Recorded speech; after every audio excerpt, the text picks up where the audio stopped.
Hi friends, జై శ్రీరామ్. అందరికీ నమస్కారం. గోమాతలతో ఈరోజు ఇది రుద్రంగి మండల్. మా యొక్క రుద్రంగి మండల్ మానాల గ్రామం మాది. ఇప్పటికీ కూడా ఇంకా గోమాతలు ఇలా కనిపించడం చాలా అదృష్టంగా భావిస్తాను.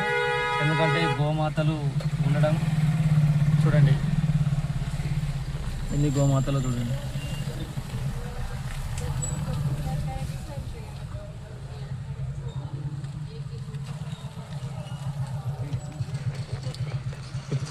ఇప్పటికీ ఈ మండలంలో రైతులు ఇలా గోమాతలు పాడి పంటతో చాలా గ్రీనిష్గా ఉంటుంది. మీకు మానాల గ్రామంది కూడా చూపిస్తాను నేను, చాలా బాగుంటుంది. ఈ మండలంలో ఎక్కువ అంటే 99% కేవలం రైతులు మాత్రమే ఉన్నారు. ఇక్కడ ఒక 1% ఏదైనా బిజినెస్ చేస్తూ ఉంటారు కావచ్చు, కానీ పూర్తిగా ఇక్కడ ప్రజలంతా వ్యవసాయంపై ఆధారపడి ఉంటారు. ఈ మండలం రుద్రంగి గురించి మీకు ఆల్రెడీ విని ఉంటారు. ఈ మండలంలో 90% గిరిజనులే ఉన్నారు. గిరిజన జనాభా ఉంటుంది ఇక్కడ.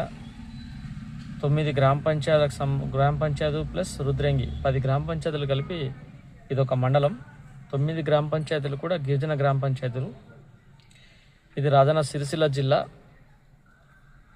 ఇంతకుముందు ఇది కరీంనగర్ ఉమ్మడి జిల్లా. మానాల గ్రామం నిజామాబాద్కి బార్డర్.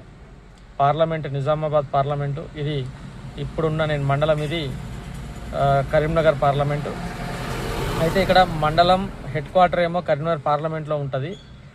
మిగతా 90% విస్తీర్ణం ఉన్నటువంటి మానాల గ్రామం ఏమో నిజామాబాద్ పార్లమెంట్కి వస్తుంది.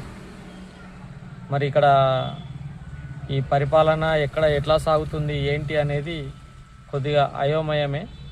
ఎందుకంటే ఎమ్మెల్యే కూడా అక్కడ Prashanth Reddy MLA BRS party, ఇక్కడికి వచ్చేసి ఆది సీనన్న అని కాంగ్రెస్కి సంబంధించినటువంటి అధికార పార్టీకి సంబంధించినటువంటి ఎమ్మెల్యే, ప్రభుత్వ విప్ కూడా.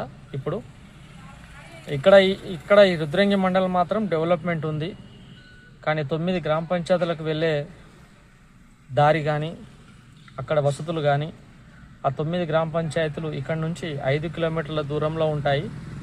ఉమ్మడిగా ఒకటే దగ్గర ఉంటాయి అవి. ఆ గ్రామ పంచాయతీలన్నీ కూడా అభివృద్ధికి దూరంగా ఉన్నాయని నేను భావిస్తాను. ఎందుకంటే అక్కడ ఎలాంటి అభివృద్ధి లేదు. రోడ్లు